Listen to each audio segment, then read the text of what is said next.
to the MMA Roadshow, episode number 167 and a half. My name is John Morgan. Cold coffee is just a few feet away from me, but there's a wall in between us. My man is in his room trying to get a little bit of sleep before we fly home. It's 5 o'clock in the damn morning here in Chicago. My man had to raise the white flag. I get it. He was grinding away all night, getting everything uploaded, putting in all the work in the back, doing all that video work, and it came time to do the MMA Roadshow, and my man Cold Coffee just said, I can't do it, my brother. I can't do it. And I can understand that. It has been a long, busy week here in Chicago, but I just couldn't go to sleep without talking about this card. UFC 225 turned out to be everything we thought it would be. Absolutely fantastic, entertaining from start to finish, meaningful fights from start to finish. So many ranked fighters on this card, fighters trying to move up, fighters trying to make their name. And to be honest with you, man, I thought this card started off in explosive fashion and finished in explosive fashion with Robert Whittaker taking home a split decision win over Yoel Romero, a non-title fight, of course. Yoel Romero missed weight on Friday, 185.2 pounds. Just barely over that limit, but didn't make it. Means it was a non-title fight. Whittaker's belt was not on the line, but that did not mean that the drama wasn't there. I thought there was so much tension in this fight, regardless of the fact that the belt was on the line. It certainly didn't feel as if Whittaker didn't have some real jeopardy laid out there for him. And both these fighters impressed, but for different reasons. Their styles are so different. Their approaches are so different. But I think both walk away from this card impressing, even with Yoel Romero losing this fight. Robert Whittaker, a guy that moved up from welterweight, I certainly doubted him plenty of times along the way. I thought he was too small for the middleweight division, but has proven me entirely wrong there. Has had incredible success, of course, rising to the rank of UFC champion and facing an absolute monster in Yoel Romero. I mean, they don't get any bigger and stronger and tougher than Yoel Romero at 185 pounds. He is a nasty dude. And this fight lived up to everything that the first fight did, picked up right where it left off. Whittaker just continues to get better throughout his career, striking, darting in and out of range, high kicks, low kicks. The jab was on point. The lead hook was landing for Robert Whittaker. Everything was working. The movement was good. But Yoel Romero can change everything in a heartbeat. Any time he lands that big shot, there's a possibility that you're going down. And damn if he didn't land a couple of those big shots in the fight. And Whittaker had to have his resolve tested, battling through, nearly getting finished on a couple of occasions. He was actually able to walk away with a split decision win. If you look at the judges' scorecard, it was very clear for the judges anyway. Okay, 1 and 2 went to Robert Whittaker. 3 and 5 went to Romero. It all comes down to how you scored the fourth round. At least if you're in the same line as the judges. 2 of those 3 judges gave it to Robert Whittaker, and of course that's why he was able to walk away with the split decision win. Now, I don't necessarily disagree with that, to be honest with you. That round was very, very close. I was not doing our play-by-play. Steven Morocco was doing our play-by-play for MMA Junkie, and he actually gave that fourth round to Yoel Romero. So the official MMA Junkie scorecard has Yoel Romero walking away with a 48-47. Me, I was doing the recap.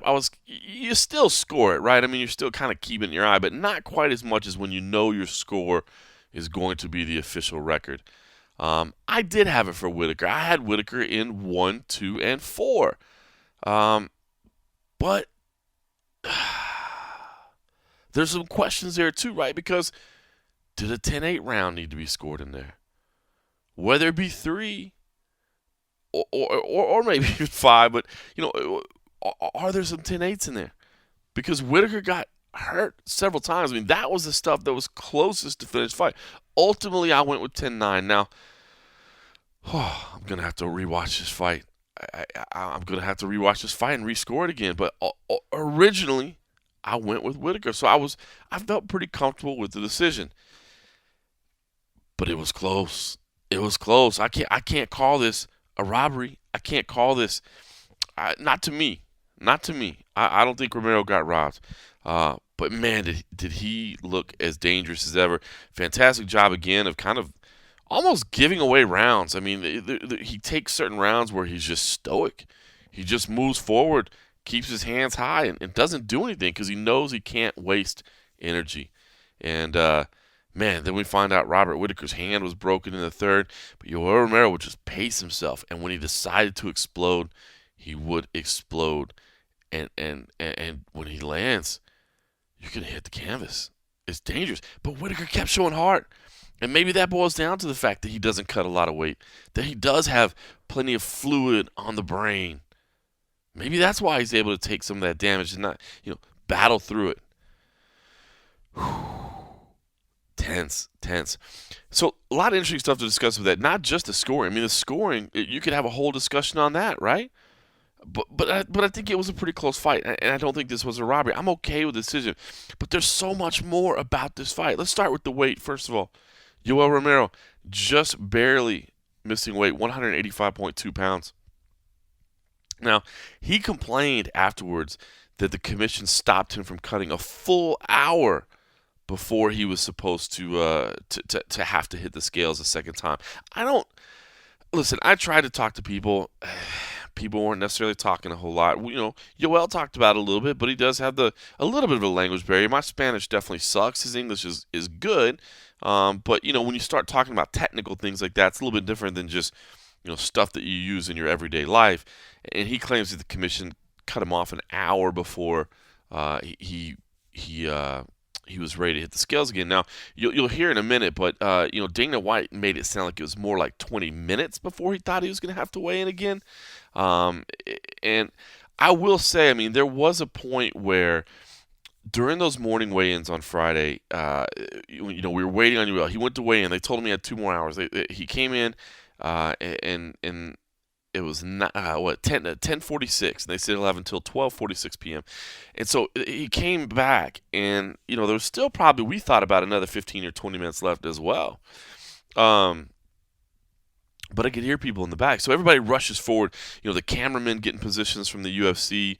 The staff is there, and Yoel doesn't come out to the front. And we keep waiting a little bit. And I'm kind of listening, as you do, trying to hear what's going on in the back. And I did hear the doctor, basically they told her, hey, the doctor, the doctor, he's coming.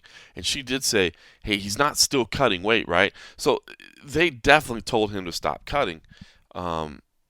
But I do wonder if it was more of just a health and safety issue. I'm sure you guys saw that clip that I shot of Yoel Romero in the hallway leaving the weigh-in area. He did not look good. He did not look good at all. It seems like he may have thrown up at some point. There was a bathroom right down the hall from the weigh-in area. It was actually the women's room because the men's room was way on the other side of this floor that we were on. Esther Lynn, photographer for MMA Fighting, I guess she was actually in the women's room and walked in and saw this vomit on the floor, and then somebody from Yoel Romero's team came in and was looking for an iPhone that I guess they had left in there. So kind of a bizarre situation there, but you saw the film that I had of how bad he looked. You hear that maybe he was vomiting around the weight cut. It just wasn't a good situation. So, for the doctor to say, hey, we don't want you cutting anymore, I don't think is out of the ordinary. Now, if it was an hour early, that would be a problem. But, they only came back to the scales like 15 or 20 minutes early. So that leaves 40 minutes unaccounted for. And if you listen to the quotes from Dana White afterwards, he says he is still kind of wanting to investigate the situation. He says the commission did stop early. But if you listen to what he says afterwards, he says that, the team took about a 40-minute break, and then I think what they wanted to do was put him back in the bathtub with about, 20 minutes left and have him do one last little session right at the end. That is interesting because at just 0.2 away, maybe he would have made weight. Cost him $50,000. Robert Whittaker, this fight was named the fight of the night, and rightfully so, but Robert Whittaker walks away with $100,000. He gets both of those bonuses, so since Yoel Romero could not get the bonus. So, big financial impact there. Of course, the belt wasn't on the line. Yoel didn't win anyway, so it's not like he, doesn't get the title, but controversy nonetheless. Neither guy came to the post-fight press conference. I will say, I don't always hate that, especially when you have classic battles like this. I don't know if there's a quote that somebody can give right afterwards that that will do it justice. I think of the classic John Jones-Alexander Gustafsson fight up in Toronto. Neither one of the guys could make it to that press conference either. And I thought it was almost a beautiful thing, as crazy as that might sound, right? Because neither one of them can come in and say anything that would minimize the performance of the others. It just doesn't. The fight gets to live for itself. We don't have to hear about anybody. I mean, Yoel talked about it a little bit, this whole commission thing in the cage afterwards. And I just think if you sit there and talk to the media too long and kind of make excuses or complain about stuff, it kind of minimizes, how great the fight was. Now this thing gets to live on. So maybe that's just a personal thing. I definitely want to catch up with Robert Whittaker. I understand he's going to be in the States for a couple days before he heads back to Australia. So I'm hoping that we can catch up with Robert Whittaker. And, of course, we'll want to talk to Yoel Romero as well because there's a lot of questions. Third fight between the two, I don't think it needs to happen. I really don't. I was surprised that Joe Rogan went in there and kept calling for the rubber match. I don't know if he's come out on social media. We've been working since the fights were over. I don't know if he's come out on social media and kind of apologized. I mean, typically a rubber match is yes, a third meeting, but it's a third meeting between fighters who are 1-1. It's the tiebreaker, so to speak. Of course, we don't have that situation here. I don't see a need for a third fight right away. I mean, as great as this fight was, Robert Whittaker has gone in there. He's gone 10 rounds with this guy, and it's the only guy he's fought, right? I mean, he was out, and he had to fight him again. He didn't complain about it, even though, maybe it's not the sexiest challenger. I mean, certainly I'm sure he would have, he had a great attitude about it, but I'm sure he would have loved a GSP fight or a Michael Bisping fight. That might have been more money for him, and that didn't work out so well. But he didn't complain. Yoel Romero didn't make weight, and he didn't complain. This thing took forever. I don't know if people notice. When we went to bed on Friday night, the fight still wasn't finalized, and I think part of it, basically all of it was on Yoel Romero's side, from what I understand. Now, again, people weren't really talking about it, but Robert Whittaker just said, "I'll fight. I don't care. I'll fight." And I think Yoel was the one that was frustrated, even though he missed weight. He wanted to fight for the title. He didn't necessarily, he was battling to fight for the title. So, just Robert Whittaker has the right attitude to me about everything here. Is willing to fight whoever. He's just that guy. He's exactly what you want in a champion. He's not a shit talker. He's not a big trash talker, so maybe that hurts his popularity and his marketability. I think being out for a long time, being injured, also does that. So he isn't necessarily the most popular champion in the UFC, but he's a guy you can get behind. And of course, anytime you can tie yourself to a nation, as he does with Australia, that helps the UFC, right? That helps in their expansion efforts. So, but I don't necessarily want to see a third fight from these two. Not right now, maybe down the line, but A, don't know how much down the line Yoel Romero has left. He is not a young man by any stretch of the imagination. And B, I think he needs to move to 205 pounds. I do. He's dangerous at 185, and it's crazy to watch because it's like he just waits until he knows he has enough energy to attack, and then he goes at it. And that's great, man. It's cool, but I might like to see him at 205 where it doesn't feel like he's drained. Or maybe his cardio would be better if he didn't have the weight cut to deal with. I don't know. Maybe it wouldn't be. Maybe his cardio wouldn't be improved because he'd just be carrying more muscle mass. But I'd like to see it. I'd like to see him not have to go through that brutal weight cut that he does to get down to 185, and maybe he's able to have a little bit more fun at 205. So anyway, listen. Again, neither guy got to come to the post-fight press conference. We'll try to catch up with them in the coming weeks. But we did get a chance to talk to UFC President Dana White about the fight, and I figured it would make sense to hear from him about, kind of what he thought about the fight, what he thinks the plans are next, and again, to kind of touch on this commission issue a little bit as well. Let's talk about Robert Whittaker. He's a guy that's, not necessarily the most popular champion on the roster right now. I know he's pretty new there, but can you just tell me kind of what you think about him? Facing a guy, Whittaker, yeah, facing a guy like Romero twice. Popular in Australia. Yeah, but can you just tell me what you think about him? Here he is. He fights Romero for 10 rounds. The guy misses weight. It sounds like he took the fight with no issue. What's your opinion on Whittaker and kind of where his star value is? Yeah, well, you keep fighting like you fought tonight. It's going to go up quick. The problem is Whittaker's had some issues. He had injuries. He had staph infection, had to pull out of the big fight in Australia. He's obviously had some bad luck, but broke his hand in the third round tonight, But he looked great. He's tough. He's durable. Tonight's fight was incredible. Yeah. Romero obviously looked amazing as well in ways. He's a dangerous guy. But normally when a guy's 0-2 against a champ, probably not getting a third fight anytime soon. And, of course, he missed weight. So I wonder, will you actively encourage Joel to maybe move up to 205 and see what he can do there? Probably a good idea. We're going to have to talk to him and his team. And, yeah, it's probably a good idea to go to 205. Yeah, hi. I'd like to get your thoughts, please, on what might be next for Robert Whittaker and who might be in line to fight him next. Robert Whittaker broke his hand in the third round.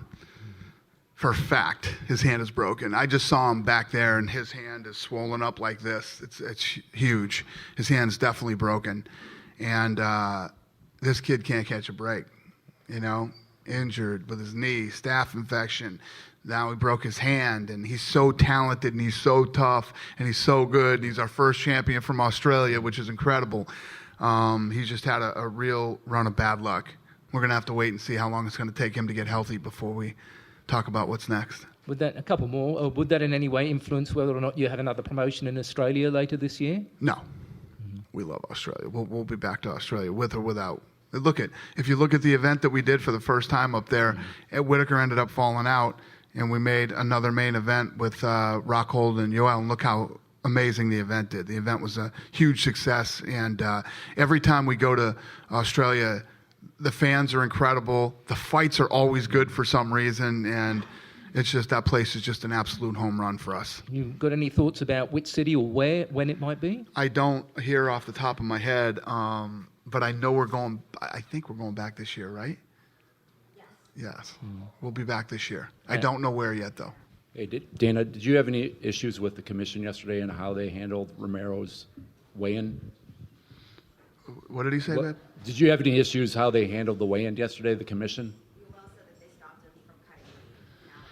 Yeah, that happened. So apparently that happened. I wasn't here, but apparently they gave him 2 hours to cut weight. And his guy who helps him cut weight said, let's take 40 minutes here. They sat down, they chilled out for 40 minutes, and then they said, we'll get you back in the bathtub. And like right when they just started to cut the weight again, the commission came bustling in the room and said, you got to go. And got to weigh in now. So obviously we're looking into that, and we're trying to figure out what happened. And yeah, that is true. All right, in the co-main event, it was none other than the notorious Colby Covington.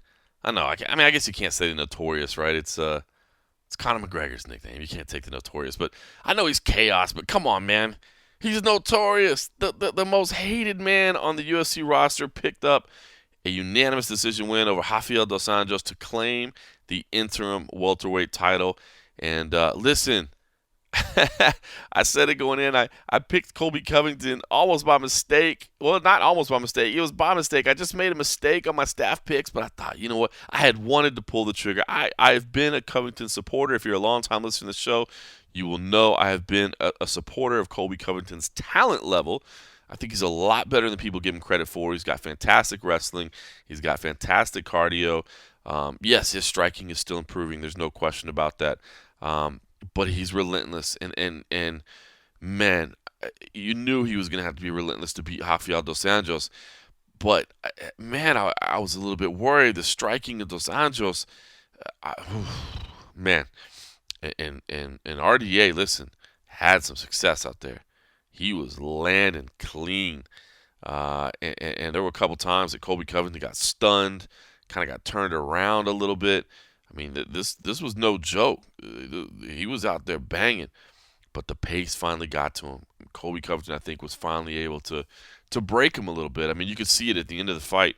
Colby Covington, raised his hands in victory, and not that it means anything for you to raise your hand in victory, even if you know you lost, but you could just see the frustration on RDA's face. He just kind of sat down, and his team kind of came at him. I was like, hey, come on, stand up, have some confidence in yourself, show the judges that you think you won. But, man, Colby Covington, relentless pressure. I mean, literally sprinting out to start the fights, to start each round, I should say, and just continue. I mean, clinch work, takedown had to be an incredibly frustrating fight for RDA. And Colby Covington, I think, clearly won the fight. The 49-46 score I thought was a little tough. 48-47 is the way I had it as well. And Colby Covington is your interim welterweight champion. Crazy. He said he'd do it, and he did. And it is not going to sit well with a lot of people. Now, listen, Colby's shtick is definitely that. It's him playing a character, man. It's him pro wrestling. I mean, it's him to a degree. It's not completely made up, but as we always say, you got to kind of take your personality and turn it up to 11 a bit. I do think he goes over the top sometimes. I do. I mean, I definitely do. The stuff where you classify an entire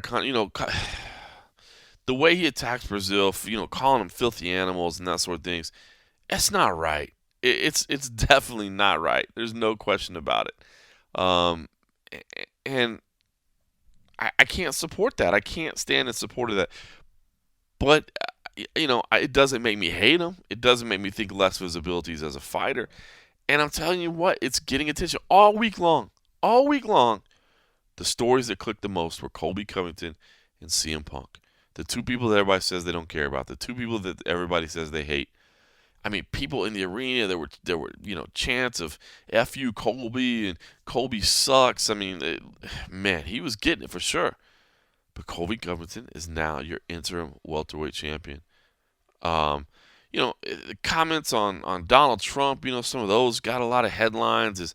His comments on, the Philadelphia Eagles and the Golden State Warriors and the Cleveland Cavaliers and all that. I mean, I don't know.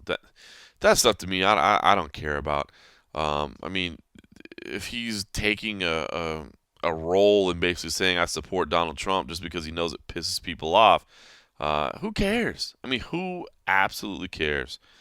I do think there is a line, and he, we talked about it, ahead of this fight, and he says, I think I walk right up to the line and I don't step over it. I do think he steps over it sometimes.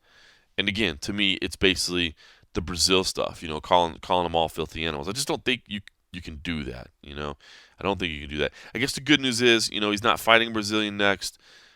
He's going to fight Tyron Woodley next. And Tyron Woodley immediately took to social media and said, hey, let's get this fight done. So, it sounds like we'll get a unification fight sooner rather than later. So, listen, Colby Covington did make it back. RDA did not. He was transported as well. No, he was disappointed anyway, so I'm sure he probably didn't want to talk to the media. But Colby Covington, of course, wanted to talk to the media. Up there with a bottle of body armor water that he had written Nerd Tears on, and was drinking the Nerd Tears and talking about how good it tasted. Here's Colby Covington. Colby, congratulations on your victory this evening. Obviously, it was a very emotional week. People chanting at you, yelling at you, cussing at you, all that, and you kind of proved all the doubters wrong. Give me an idea just what the emotions like, the feelings like to have that gold belt that you said you'd have. I did everything I said I was going to do. I told everybody I was going to make the welterweight division great again, and now I'm going to celebrate how a real American should celebrate winning a world title, and that's going to the White House to see Mr. Donald Trump put this on his desk, unlike the Philadelphia Eagles disrespecting our country's flag by kneeling for the national anthem. What's more personally satisfying for you? I mean, every fighter is working towards a UFC title, and now you have one. I mean, is it that personal accomplishment and satisfaction, or is it, all the haters and all the doubters and everybody that said you wouldn't do it, being able to kind of shut them up, basically? Yeah, I said everything I was going to do. I don't think there's very many media in here that picked me to win this fight. Definitely all the nerds on Instagram and Twitter didn't pick me to win this fight. So it's good to shut them all up, The Nerd Tears, it's a great feeling.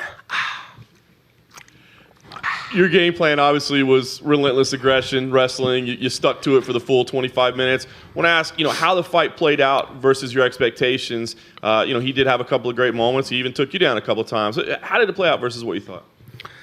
He did a lot better than I thought he would do. I thought I was going to melt him within 2 rounds, but he's got good cardio, a lot better than Tyron Woodley. So, it was a good fight. We put on a good show for the fans.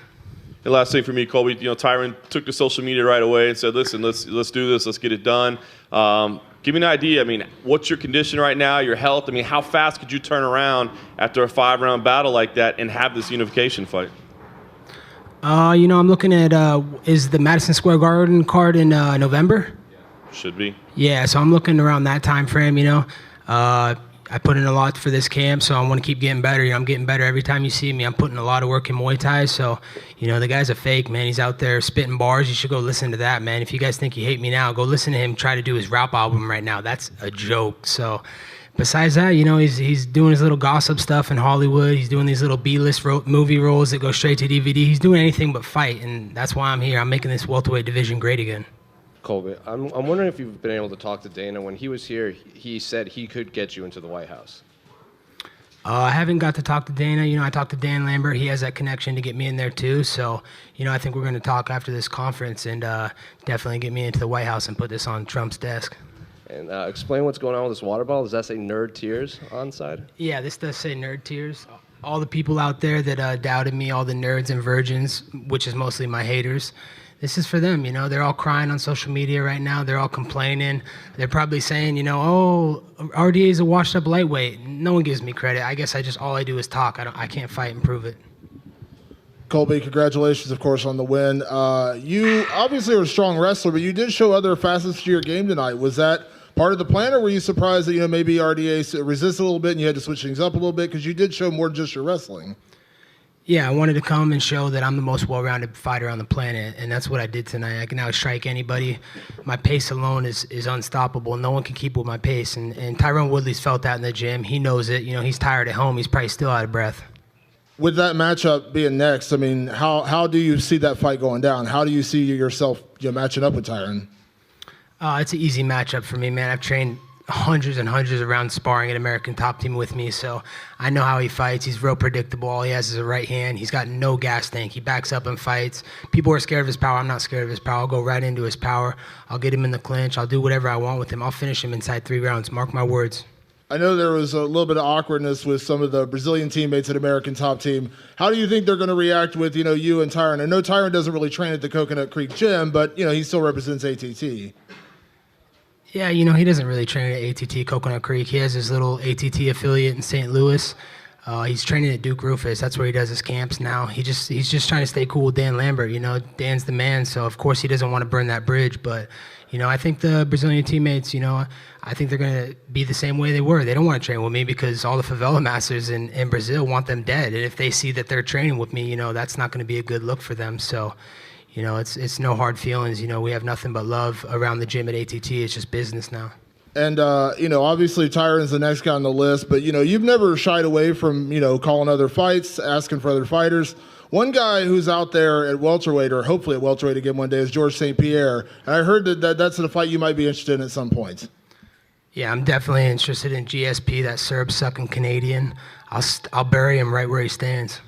Does this really feel to you like you're the champion? Like, is this the feeling that you dreamed of when you dreamed of becoming a champion, or do you feel like you'll only feel that way once you beat him? This is the undisputed strap. He had a chance to fight me last December. He was good to fight Nate Diaz. He was good to fight GSP, but, he couldn't get his money fight, and all of a sudden he needs preventative shoulder surgery that he waited 8 months to get after Damian Maia. So this is the real strap. He has the paper strap. Now he knows I'm the money fight. I built that fight, and no one wants to see him. They want to see me. And just one more thing. You've seemed to have drawn the ire of your former roommate, John Jones. He was tweeting a lot about you, and I'm wondering if you had any response to some of the things he was saying. No comment on John Jones. He is who he is. What do you mean by that? He's done what he's done for himself. I have nothing further to say. This is the real belt, so, I don't have anything to say about him. So Colby Covington, a UFC champion. Who would have thunk it? Man, the hate is strong. Had somebody hit me up on Twitter the other day, and actually hit up a number of podcasts that said, "Hey, listen, I didn't download any podcast that didn't, that had Colby Covington on it because I just don't want to hear anything by him." And I get it, man. It's a real reaction, but I'm telling you what, man, it is the truth. The bottom line is in fighting and combat sports, what you don't want is apathy. If somebody will pay $50 because they love you, or somebody will pay $50 because they hate you, it doesn't matter as long as they're willing to pay the $50. And Colby Covington has done that. So, again, is it the most refined trash talk? Is it the smoothest trash talk? Is it the best trash talk? No, but listen, he found a way to move himself up the ladder. He found a way to get that title shot. And now he's there, and now it looks like Tyron Woodley is next. I did talk to Kamaru Usman, who was in town as a guest fighter. Actually ran into him last night and just spoke to him briefly. And he said, listen, I would like to have that fight with Covington. Him and, if you remember, Kamaru and Colby went at it pretty good at that press conference in New York, the 25th anniversary press conference where they had everybody up there. Those two, even though they weren't fighting, were going at it pretty strong. So, Kamaru definitely wants that fight at some time. But listen, if it looks like Colby and Tyron want to, unify these titles, I'm sure the UFC would like to get that done sooner rather than later, rather than have, Tyron defending a regular title, Colby defending an interim title. That just doesn't make sense. You want to get rid of those interim titles as soon as possible. But if for some reason Tyron does have an injury or can't fight or whatever the case may be, I know Kamaru Usman is just itching for that Colby Covington fight because he told me he would. So I'd love to fight that guy. One quick thing too, you may have heard reference there. Some we talked about the Donald Trump stuff. I did get a chance to ask Dana White. Hey, listen. I mean, you've helped Trump out. Trump's helped you out. You guys have a relationship. Do you think you can really make this happen? And the answer he gives me is so just nonchalantly yes that I had to second guess. I had to say, are you sure? Do you mean that? Because I couldn't tell if he was being kind of sarcastic. Listen to it. Just listen to the tone of his voice, and you can see. You can't see his face, obviously, with audio, but he was just so kind of that I had to clarify to make sure he wasn't joking. But it sounds like he's legit. He thinks maybe they can get Trump and Colby Covington together, which, my God, the power of those two men together to upset people will be crazy. But what a hell of an opportunity that would be for the UFC to get some headlines, even if some of them may be negative. Man, you're telling me people wouldn't be clicking and talking about that? Here's what Dana told me. Let me ask you about Colby Covington as well, your newest champion. Man, you talk about guys that move the needle. He definitely does it, though not always in the most positive ways. I wonder now that he's a champion, what will you do with him? Will you encourage him to maybe settle things down a little bit? Are you okay with the way he promotes and markets himself? I don't encourage guys to do anything. You are who you are, and it is what it is. Unless you're throwing dollies through bus windows, I don't encourage, people not to do stuff. He is, let him do his thing. Yeah. He said he wants to take that belt to the White House. Will you put in a call to your buddy Trump and try to make that happen? He wants to take, yeah, I can make that happen. Really? Yeah. Interesting. By the way, I should mention, if you like what you listen to, and you like the fact that we're staying up super late to do this, do us a favor. Go into iTunes. Make sure you're logged in. Make sure you subscribe to us. Take a quick second to rate us if you can. 5 stars would be appreciated. And review us if you can. Leave a little bit of feedback. Good, bad, hopefully good. Do that. And then tell other people they need to be listening to the show too. All that stuff helps us out. What also helps, especially this week, is if you support people that sponsor us. Like the fine people at Simple Contacts. Now, I don't wear contacts. I don't. I probably need to. My eyesight's getting horrible. So I might be a new customer of Simple Contacts. But if you wear contact lenses and you find yourself dreading that annual appointment to renew your prescription, then you're going to love Simple Contacts. It's a great new company that makes this annoying process very, simple. Hence the name, Simple Contacts. Simple Contacts lets you renew your expired contact lens prescription and reorder your brand of lenses from your phone or computer in minutes. Who doesn't love that? I'm all about that. Amazon.com. Sorry, brick and mortar stores. I apologize. Simple Contacts bring the doctor's office to wherever you are, wherever you need it. You can take the Simple Contacts vision test online in 5 minutes, and a real doctor reviews it and renews your prescription. You save time, save money, and save yourself a headache. If you have an unexpired prescription, just upload a photo of it to your doctor's info and order your lenses in minutes for a great price. They do all the hard work for you. This is vision care for the 21st century. Simple Contacts offers every brand of lenses, and their prices are unbeatable. The prescription is just $20. Compare that with an annual appointment, which can be up to $250 without insurance. I know some of you ain't got insurance. I've been there. They have some of the best prices on contacts, and shipping is free. Best of all, our listeners get $30 off their first Simple Contacts order. To save your $30, just go to simplecontacts.com/road or enter the code ROAD at checkout. Now, I got to mention, it's not a replacement for your periodic full eye health exam. You still need those occasionally. I know I do. But it is the most convenient way to renew a prescription and reorder your contacts if your vision hasn't changed. Again, check out Simple Contacts and get $30 off by going to simplecontacts.com/road or just enter the code ROAD at checkout. You can give it a try and thank me later. That's right. Come on, man. If you don't need contacts, you don't need Simple Contacts. But if you do, we ain't trying to sell you nothing you don't need. If you need contacts, you need Simple Contacts. It's that simple.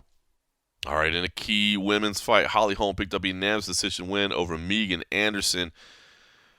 Man, fun fight here. Megan Anderson, long wait to make her UFC debut, came in and landed some big shots early on. And I thought, because, man, Megan is big. She talks about she walks around about 175 pounds, and she looked every bit of it in there in the cage. Just towered over Holly Holm, and just her size and her range and her power. I mean, it's legit. And she tagged Holly early on. I thought, this is not going to go well. But Holly adjusted on the fly. She recovered. She backed away. She was able to kind of settle herself a little bit, and then she turned to her wrestling. And some solid jiu-jitsu on the bottom, or on the ground as well. Maintaining top position, advancing positions. I thought she did a really good job showing us kind of a wrinkle of her game that she hasn't shown before. And ended up kind of cruising to this decision win over Megan Anderson, who looked very, very frustrated at the end of the fight. And now you got a situation. I was talking to ESPN's Brett Okamoto about this earlier this week. We were kind of confused at this matchmaking because, I did think Holly was going to win this fight. I didn't think she was going to win it the way she did. I thought her movement, her athleticism was going to prove problematic for Megan Anderson, who is big and powerful, but I don't think has the speed and the movement capabilities that Holly does. We didn't really see the fight play out that way, so I got the winner right, but I didn't necessarily see the fight playing out the way it did. But Brett, I think, kind of picked it the same way, and that was the confusing part was, now what do you do with Megan Anderson? I mean, the whole thing is developing the 145-pound division a little bit, and Megan, of course, was somebody that people wanted to see fight Cyborg because she is a natural featherweight. She is somebody that would be as big as Cyborg, but now you can't do that fight right now, and so I think that's why this fight was always a little bit weird. I don't know that you really want to see Holly in there with Cyborg again right now, right? I mean, we just saw that. And Holly didn't do bad, but it's not like I felt like I need to see the fight again. And now, maybe Holly's the 135 contender. Amanda Nunes says, bring it. Let's do that. And, it sounds like Holly, she says she wants titles in both weight classes. And maybe she will. Maybe she'll end up doing both. But it's weird because I don't necessarily know what you do with Cyborg now. Maybe that clears up Cyborg to be a coach on The Ultimate Fighter coming up. We've got women's featherweights and heavyweights and what may be the last season of The Ultimate Fighter. The last season of The Ultimate Fighter? The Ultimate Fighter. And maybe that, because she doesn't have a fight right away, maybe that frees Cyborg up to coach. I don't know who you would necessarily do on the other side of the equation, but maybe that's okay. But I don't know. It just seemed a weird first fight for Megan Anderson. Not that any fight in the UFC is a gimme, but, this just seemed like an especially tough one. And now you kind of ruined the opportunity of her fighting with Cyborg. So, rough debut for Megan Anderson, but she'll be back. She's continuing to improve, and she's definitely got some legitimate physical tools. Meanwhile, Holly Holm, maybe she gets another shot at the 135 title. Maybe, the former champion coming back. The two women that have beat Ronda Rousey, who of course went to the UFC Hall of Fame, or will go into the UFC Hall of Fame, but was named to the class that night. maybe those two fighting off, it would mean something. So, I don't know. I thought it was a gutsy performance by Holly Holm, and I'm impressed. I'm still a little surprised with the booking. I don't know what you do with Megan Anderson next, but a good fight nonetheless.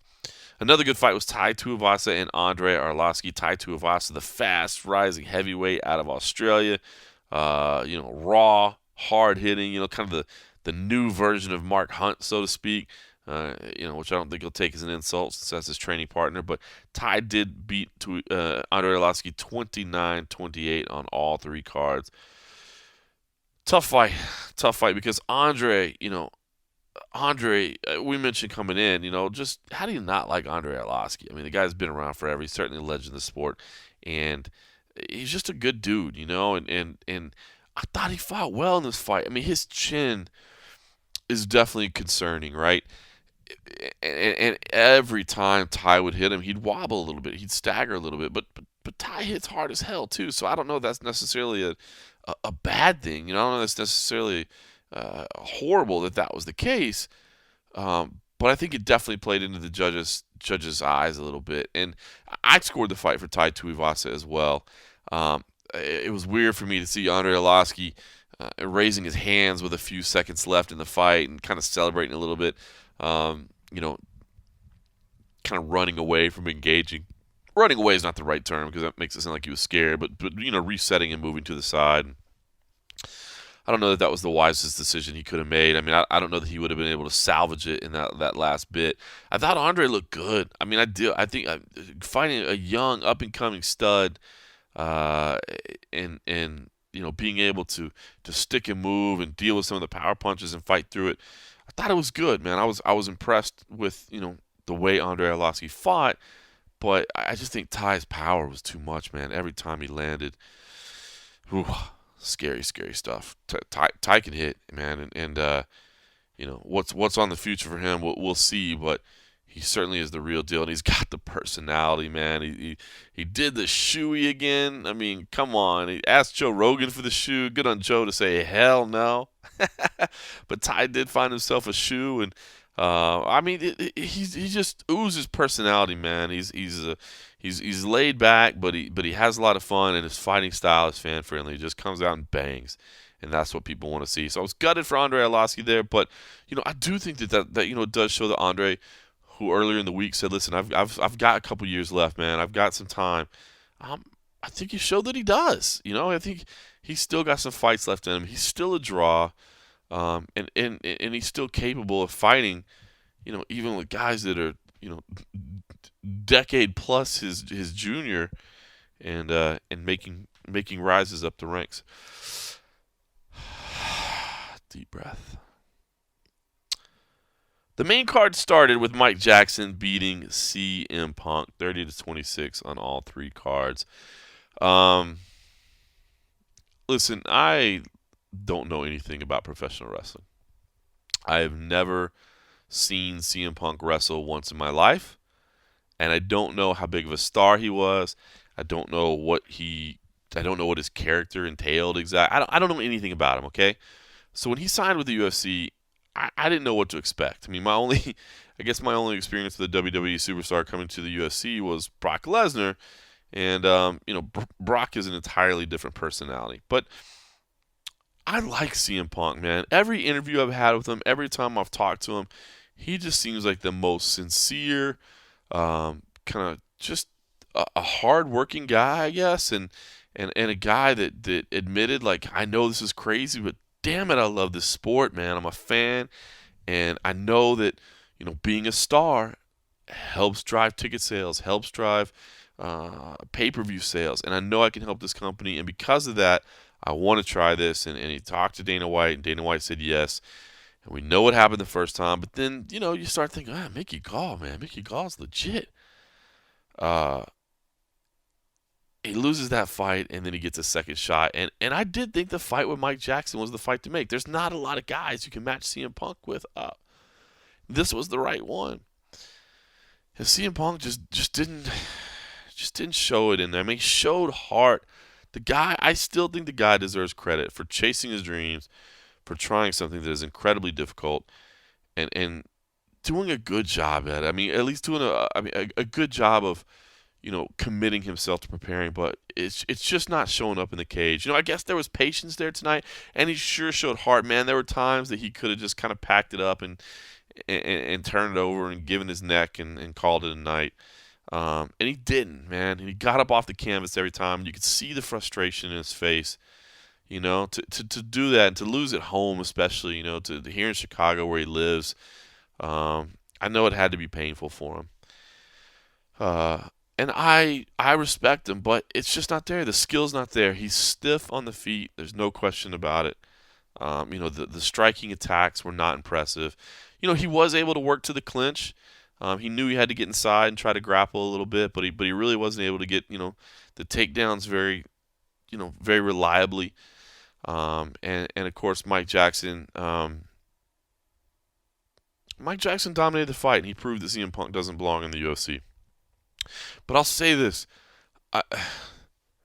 I wasn't impressed with Mike Jackson either, man. I was impressed with some things. I did think he looked comfortable in there. I did think his striking looked fluid. But I think he showboated too much. He was dominating a guy and should have been able to put him away.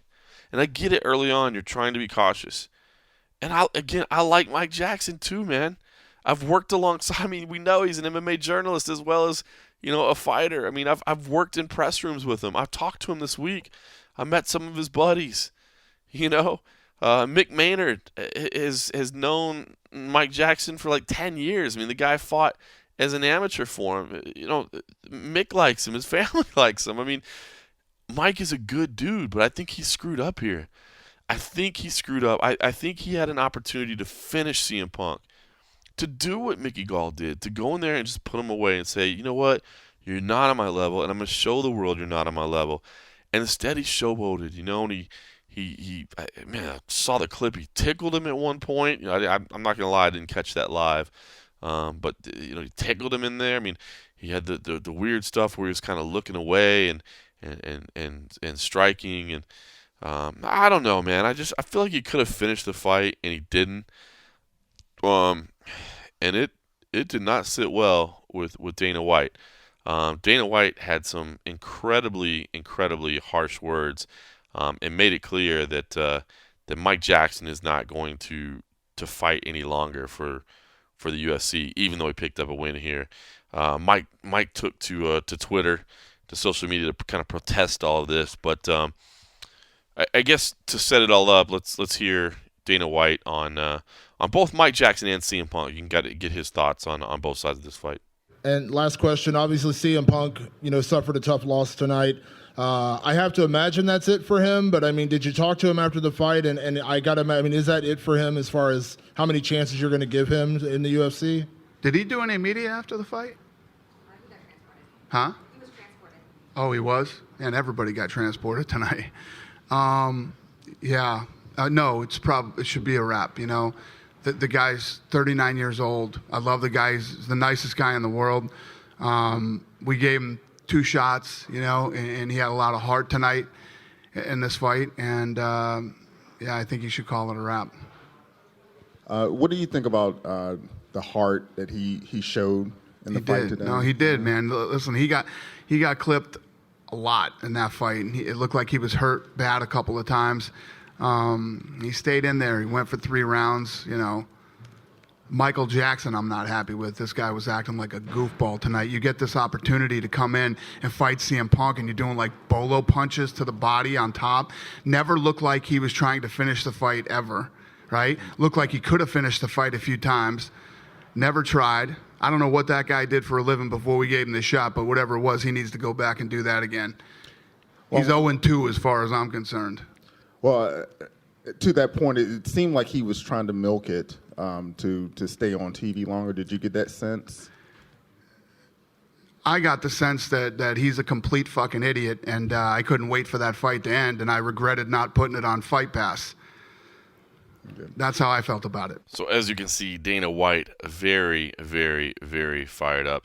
To be fair, and again, I like Mike Jackson. He's a good dude. I just think, we've said it before in completely different situations because obviously this is a unique position. But like when matchups are made and they're one-sided matchups, yeah, that's you don't like to see it, but if you're in one of those one-sided matchups and you're the favorite and you want to come out still looking okay afterwards, you got to dominate. You got to go in there and put the guy away.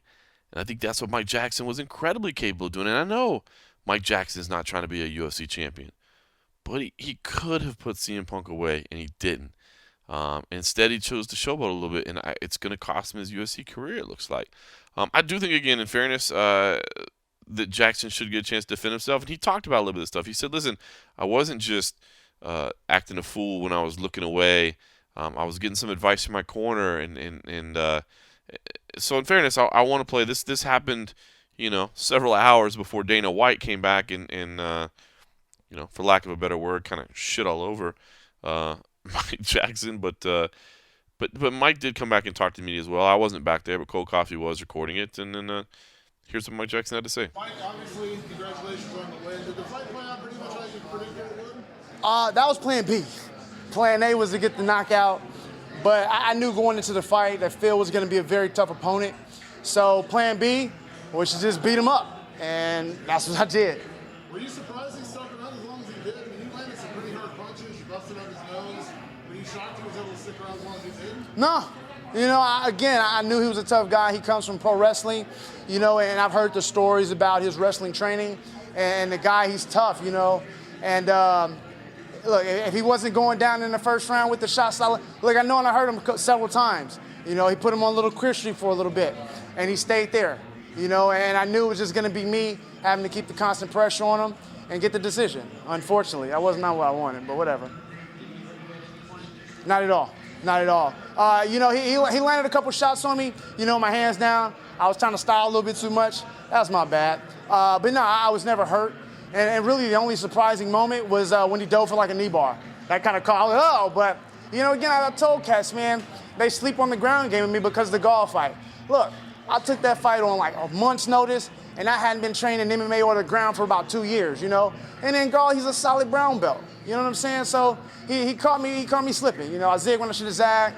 It was what it was. But again, my ground is solid.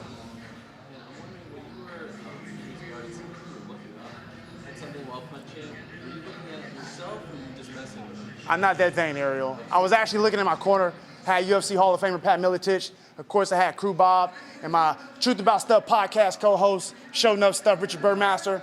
I was just kind of looking at them, looking for a little bit of instruction. But then I also knew if I wasn't necessarily looking at him, he didn't know when the shots were going to come. And every time I was looking away and I would throw the shots, I felt them land.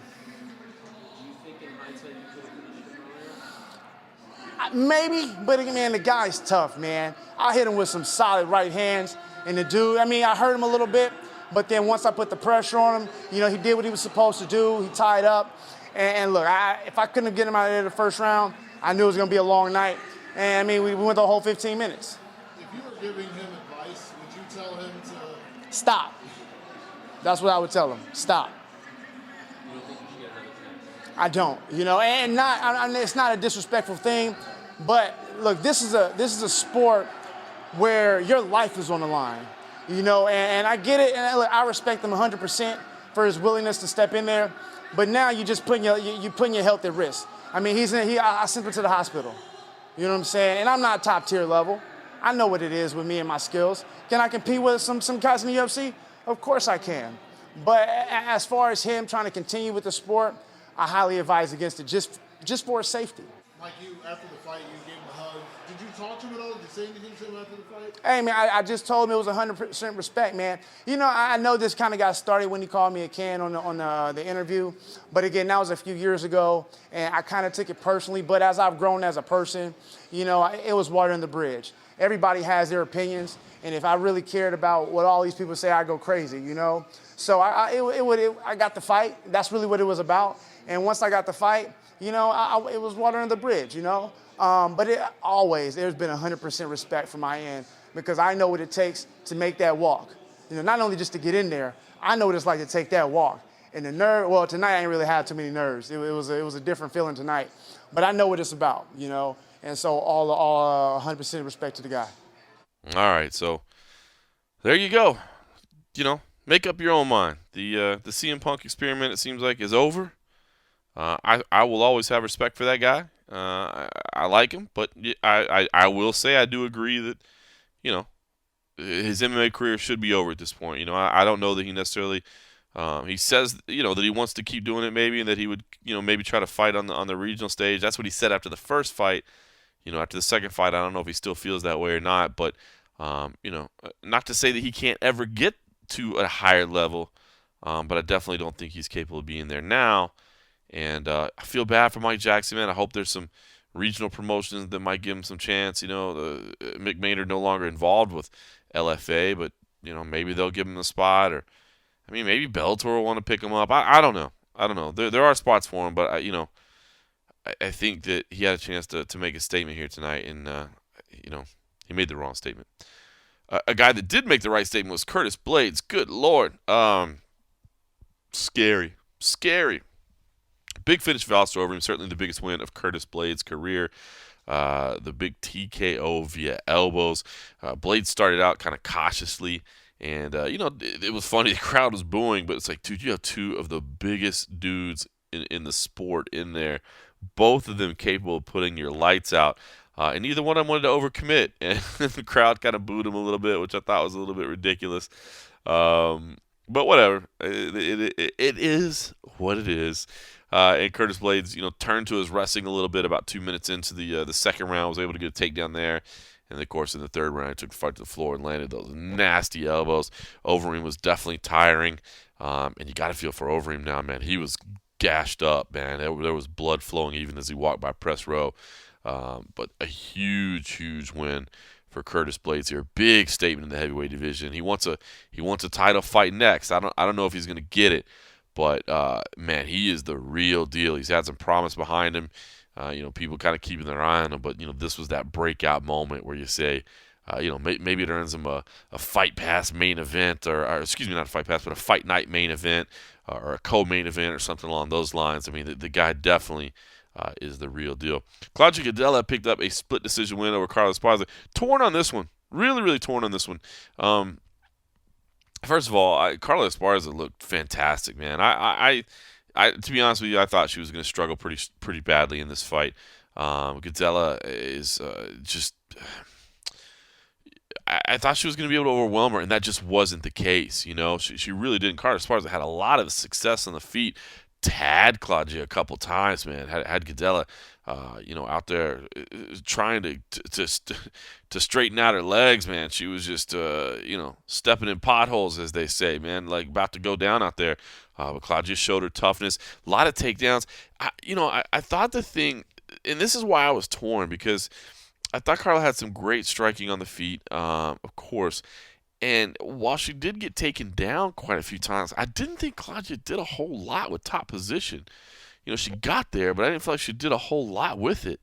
Because of that, I didn't think the points were necessarily adding up in her favor.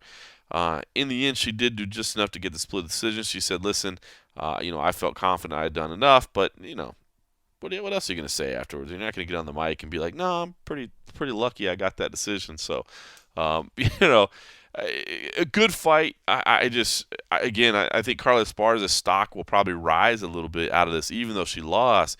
I think she showed some fantastic things here and deserves some credit moving forward. Mirsad Bektic picked up a split decision win over Carter Lamas. This was a tough one too, and this one was different. I was on MMA Junkie Radio earlier, and I was earlier in the week, and they kind of asked me to pick a fight that I thought would be a little special, what have you. And I thought this would be it. There's a lot of fights in here you could have picked, but I'm high on Mirsad Bektic, and of course Ricardo Lamas is a proven commodity as well. I thought this was going to be a really great fight. It was a good fight in terms of the talent level that was in there, the skill that was on display, but it was a grinding fight, and there wasn't as much action as I thought there would be. I think the right guy win. I thought Mirsad Bektic did enough to win the fight. It just didn't deliver on as much action as I thought. But keep your eye on Mirsad Bektic. I do think he's the real deal in that division. And getting a win over Ricardo Lamas, even if it wasn't as exciting as maybe it could have been or should have been, I think still says something big in the division. Chris De La Rocha picked up a TKO win over Rashad Coulter, Dallas's own Rashad Coulter. Obviously, I'm always going to be a little bit impartial to anybody that's fighting out of Dallas, my hometown. I love the Fortis MMA crew out there. And it was so great because, I talked to Rashad earlier this week, and I said, listen, you've been in some crazy fights, but is there any party that says, I got to calm down with this craziness and just, try to settle things down and pick up a win, make sure I protect my spot. And he said, no, listen, I'm going after that 50 Gs. It's kill or be killed. I'm going in there to throw down. And that is exactly what he did, man. Heavyweights aren't always the most beautiful techniques to watch at times. And these two dudes were just going out there in a barn burner, a slobber knocker, if you will, just teeing off on the feet in a pace that you knew they weren't going to be able to keep. And they couldn't. But, dude, Chris De La Rocha showed an incredible chin. Absolutely incredible chin, which I believe, and I didn't see the clips. I heard people talking about on Twitter, led his corner to say he's a big Mexican with a big head or something like that. You're not going to knock him out, which was pretty funny. But, De La Rocha actually took the fight to the ground. And once it got there, it's kind of wild. I mean, Chris De La Rocha got to top control and ended up getting to the back. And the action really stalled there. And the crowd was booing and wanted to stand up. But, I mean, he was, in firm back control. You're not going to get a stand up there. Rashad just simply couldn't get off the ground. And, Kevin McDonald's watching closely, and the punches are coming in. And they're not enough really to stop the fight. But you can't stand it up either. I mean, not with a guy in back control like that. So, Rashad Coulter is forced to just kind of take the weight. And, he was stuck, and he couldn't get out. But, eventually Chris De La Rocha got just enough room to land a couple of big shots, and McDonald waved it off. And Coulter hated the stoppage, and I get it. He wasn't taking a ton of damage on the bottom, but he took enough damage where I didn't have an issue. So no problem with the stoppage. I hope Coulter is 0-3 now in the UFC. I hope they find a way to keep him around again. I know I'm biased. It's a Dallas guy, but come on, man. He went in there and threw down. The crowd was on their feet, that's for sure. Anthony Smith scored a big win over Rashad Evans, 53-second knockout. Tough to watch, no question about it. Big knockout. I mean, Anthony Smith is a tough dude, a big dude that was moving up from 185 to 205. Looks like he fits in the division there for sure. Called out Sam Alvey afterwards, which I think makes a lot of sense. Anthony Smith wants him on that Nebraska card, so maybe that'll happen. Anthony Smith had his debut in there. But, the real story here, I think, is Rashad Evans. Man, I talked to him earlier in the week, and he was in such a good state of mind, talking about just kind of enjoying himself and being passionate about what he's doing, and knows he has other options in his career in the future, but did say that he loves the sport and wants to fight. But 53 seconds, big knockout. The knee landed clean, and that was all she wrote. So yeah, tough to watch. UFC President Dana White did talk to us afterwards again during his lengthy scrum, and said that it does sound like maybe Rashad Evans is going to retire. And he didn't commit to it, but I figured you probably at least want to hear it so you can judge for yourself. I mean, as Dana even qualifies, hey, it's people are emotional on fight night, but it did sound an awful lot like Rashad is ready to hang it up. And going back, I want to know about Rashad Evans. Obviously, he had a devastating knockout loss. It has a great history in the company. Just what were your thoughts on his career and where he stands? Yeah. When he lost, I had him come back to my room, and we hung out and talked. And it's sad. The guys. Rashad was on season 2 of The Ultimate Fighter. So he was around through the whole building of this company, and we all get old, man, and this is a young man's sport, and but he if you look at what he won the Ultimate Fighter, he became a world champion. He was with this team where he was like the guy and built all these young up and coming fighters. He's been in big huge fights. He's been on the ride with us the whole way, and he got to close it out in his hometown of Chicago. So not a bad run, you know.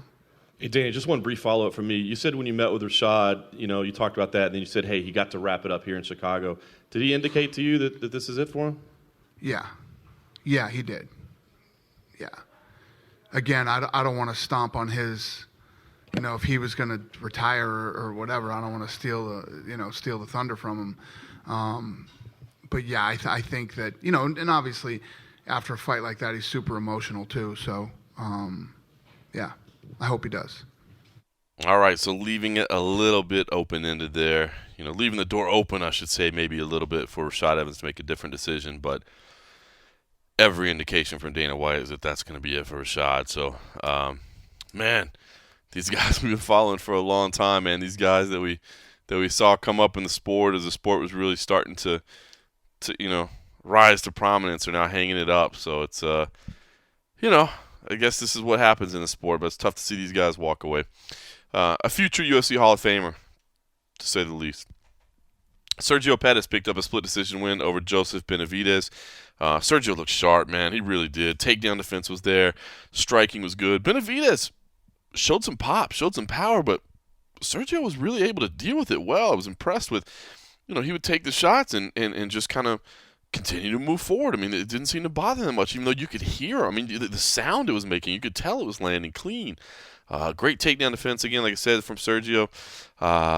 Just overall, I thought this was one of those performances. This was that type of performance against a top-level guy that you knew Sergio has been capable of for a long time. I'm torn on this one, too, because, did Sergio Pettis benefit from the long layoff of Joseph Benavidez? There definitely looked to be some timing issues early on. I did think, Joseph Benavidez fought well, and he was heartbroken, man. You got to think that, he feels like after all this time away for the knee injury, now to have a setback. Benavidez is established in the division. I don't think he's going to drop a long way down the rankings, but I'm sure it's hard for him to be away from that long. And this was not a kind return to him. You can't give Joseph Benavidez, you can't go too far down the list. He's just too well accomplished in his career. But this was a tough ask to come back against Sergio Pettis, who, again, it was just not that Sergio couldn't beat Joseph Benavidez on any given night, but you look at a combination of a Sergio Pettis looking that sharp against a Joseph Benavidez, who I thought didn't look bad at all, but was also returning from that long layoff. It's tough. So, Benavidez, as he walked out, it was clear that he was heartbroken. Meanwhile, Sergio gets a signature win and now says, hey, listen, I want the winner of that newly announced DJ versus Cejudo fight that's taking place in Los Angeles in August. So we'll see whether or not that happens. Charles Oliveira stepped in on short notice, picked up a first-round submission win over Clay Guida. Tough, man. Clay was so pumped coming into this fight, fighting in Chicago. My God, his entrance was amazing. Kick start by Hart jamming through the arena of Chicago's own. He's not a Chicago guy, but Illinois' own. And man, the people are throwing down, and it was going to be a fight, and Clay came out there. But Oliveira looked crisp on the feet, man. He really did. This is a submission win, which Charles Oliveira tied Royce Gracie for the most submission wins in company history with 10. But definitely not just a submission. He was tagging Clay on the feet a little bit and forced kind of I don't want to say a panic shot, but yeah, kind of. It was kind of a panic shot, and Charles Oliveira lashed onto the neck and got the finish via the first round submission. So tough, man. Tough to see that happen. I like Clay Guida a lot, man. The guy's been around, done everything. But Charles Oliveira took advantage of him here. Dan Ige started the night out. 52nd win over Mike Santiago. Dan Ige, who trains in Las Vegas, a Hawaiian-born fighter who trains in Las Vegas. So it's good to see him win. I end up running into him quite a lot when I take my son to go train at Extreme Couture. So obviously I'm kind of partial to seeing those guys. You see him in the gym, you see the work they put in. And listen, it's the same for every fighter on the roster. they all work their asses off. But when you get to see him firsthand, man, I think it means something to watch them win. I know how much it meant to him. But the thing that that stood out to me about this Dan Ige fight that I wanted to point out is I love the fact that he scores the big strikes and then he gets the fight to the ground. He wants the choke. He gets to the back. He gets the body triangle in position. But the choke's not there. And instead of continuing to hunt for it, he just says, "To hell with it. Then I'm just going to strike away." I think sometimes, and I get it, there's a balance, right? You don't want to gas yourself out, especially early. I mean, we're talking about a minute into the fight. But I think sometimes fighters get into this position where they look for the choke. And I see it from the back and on top as well. They try to grab the guillotine from the top. They try to grab, the rear naked choke from the back. And while you're not able to get it, you're giving that guy time to recover. And I think when you've got somebody stunned and you're on top of them, finish them. Go finish them, and if the choke isn't there quick and it's not there easy, hell with it. Just go for the strikes, and that's what I was impressed with Danny Ige. He wanted the choke, but it wasn't there, and he's just like, hell with it. I'm going for the strike. So I can respect that, and I think that's a good example for other people. So UFC 225, big event, and I think it ended up being very entertaining. Some controversy, some fun. So I want to touch on this weight cutting thing. We talked about it a little bit earlier in the week, but it continued tonight. A couple of the journalists that were in the back ended up asking every single fighter about it, and every single one of them, when asked if they want the early weigh-ins or the late weigh-ins, says, "I want the early ones." Dana White comes in and says, "No, that's not what we're doing. We're going to 4 o'clock." And that's all there is to it. Sorry, we've talked to people, and I've talked to more people than you have, and yeah, man, I gotta say, I just think Dana's wrong here. I think Dana's making a mistake, and I understand why. As the promoter and the president of the UFC, he's losing fights to weigh-ins, and I understand, man. You're talking about millions of dollars. This is not a joke. This is not, keyboard warriors sitting around or us talking on forums or I mean, this is millions of dollars, And yes, Dana already has plenty of money, but you're talking about a lot of other people involved in this company that don't have a lot of money, right? That this thing needs to keep going and needs to keep going for generations. And not only that, I mean, Dana loves this sport, man. He really does. Like, he's passionate about it. He wants to see this thing go. But I think he's making a mistake here. And I hope there's more discussion to be had about it. He kind of blew off people tonight, but that's, you back Dana into a corner, man, he's going to come out and be aggressive. That's the way he always is. And I hope there's more discussion to be had here. It's a prime example of fighters needing to have a unified voice, because everything I've seen on social media is like, hey, can we please keep the early weigh-ins? Can we please keep the early weigh-ins? Can we, if not, can we at least talk about it? So I think there needs to be balance. And Holly Holm nailed it tonight. If you go back and watch her post-fight press conference, she's asked about it, and she says, listen, can't we just move it later, like 11 or 12? And I think that's it. Because we talk, again, fighters don't want to wake up early. They don't. It's hard to get up at 4 in the morning and start cutting. You know what I mean? It just really is. So move it back a little bit. Make it 11 or 12. Again, still hit that 2-hour window. Again, the biggest thing about this is, I don't think you need to have the fighters on wait for hours, and that's what happens with the old 4 o'clock weigh-ins, the 4 o'clock weigh-ins at the arena. Now, if you're telling me you want to do 4, but you don't want to do ceremonial weigh-ins at arenas anymore, well, that may be a possibility. Maybe the fighters do weigh in from 4 o'clock to 6 o'clock or whatever. It's still less time to rehydrate, but at least they're dehydrated for less time. I mean, listen, we got into this discussion before, and I'll continue to have it, but all I really want to say right now, I hope that Dana will listen, to what's going on out there, because I understand what his concern is, completely understand what his concern is, and some changes probably do need to be made. But I don't think this is the way to do it. I think going back to the way it was isn't wise. And I guess I'll just leave it at that for now. I mean, we're trying to talk about UFC 225, and I'm telling you right now, this weight cutting discussion isn't going anywhere. It's not going anywhere. It's going to be a big topic of discussion, and from it is going to be continued talk about unionization of fighters And it's going to be a big topic about when these weigh-ins are done. So I'm interested to see what happens. And let's not forget, the athletic commissions have something to say here too. Now, listen, the athletic commissions want to work with the UFC, right? I mean, they want that money that the UFC provides for when the UFC comes to town. So they're going to work with them. I don't think they're going to dig their heels in and say, no, we're not going to do that. Maybe Andy Foster might out in California. He's pretty committed to this, weight cutting reform type thing. But, I just think this idea that, that Dana says he's talked to more fighters than we have, and that could absolutely be true. Obviously, he has direct contact to anybody in the roster he wants at any time that he wants. So maybe it is true. But all I'm saying is, from what I've heard firsthand, on record and off record, and from what I've seen on social media, the exact opposite seems to be true. If that's the case, then I think more discussion needs to be had about it other than let's just flip the switch now. One last little note. Kelvin Gastelum was a guest fighter in the building tonight, and Dana White actually revealed that Kelvin was supposed to be a backup fighter, basically, for Whitaker and Romero. If something went wrong, which did, that Kelvin Gastelum could come in. They like to do that sometimes. They don't publicize it very much, but they'll have a fighter on standby. They'll pay him, and they'll say, hey, listen, keep yourself in shape, train, make sure you can cut weight, make sure you're good to go, and maybe you fight. If not, we'll still pay you a little bit of money. If you fight, you'll make even more money. And Kelvin apparently had to turn that opportunity down because of what Dana just referred to as personal problems.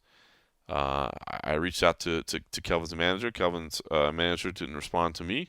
I understand he had a lot of stuff going on. Ali Abdelaziz is a busy, busy man that had a lot of stuff going on, and it was pretty late at night when I reached out to him. So maybe we'll hear more, but just found that to be an interesting footnote.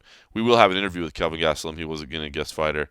Didn't mention anything about it. I asked Cole Coffey. I was like, did anything like that come up? He said, no, didn't mention anything about it. So just another interesting footnote there. So, all right, listen. UFC 225 was fun. A lot going on next week. Dana White's Contender Series returns on Tuesday night. We'll definitely have that covered. And then guess what? I'm actually going to take a couple days vacation. It's a non-UFC, non-Bellator week. So even though we have that Contender Series event, which I think will be fun, then the weekend is just CES MMA on Access TV and Cage Warriors on Fight Pass. So you still got some MMA, but not the highest level of MMA, more the regional promotions, which we'll still cover on MMA Junkie. But I'm going to take a few days vacation. I'm actually going to watch, spend a couple days watching the World Cup, which I'm excited about, even though the United States didn't make it. Thursday, don't forget, on Thursday, Conor McGregor has his court date in Brooklyn. So we'll have some news from there. We won't be there personally, but I do know that USA Today is going to have some videographers and reporters there. It's a big enough story that they didn't even need sports. They didn't need the specialists here at MMA Junkie. They're using the national news desk to go cover those dates in that court date in Brooklyn. So some news there. And listen, it sounds like I mean, we said all along he's probably going to get probation, but Dana mentioned a couple times tonight, again, that he sees Khabib and Conor as the next fight. So if you want to see that full scrum, I know we had a lot of it here, but it was much longer. If you want to see everything with Dana, that is on YouTube. Anyway, listen, it's 6 o'clock in the morning. Got to head to the airport here shortly. My man Cole Coffey is going to be finishing up his little sleep session, and I'm going to have him help me get this belt. I'm learning. I'm trying to figure everything out.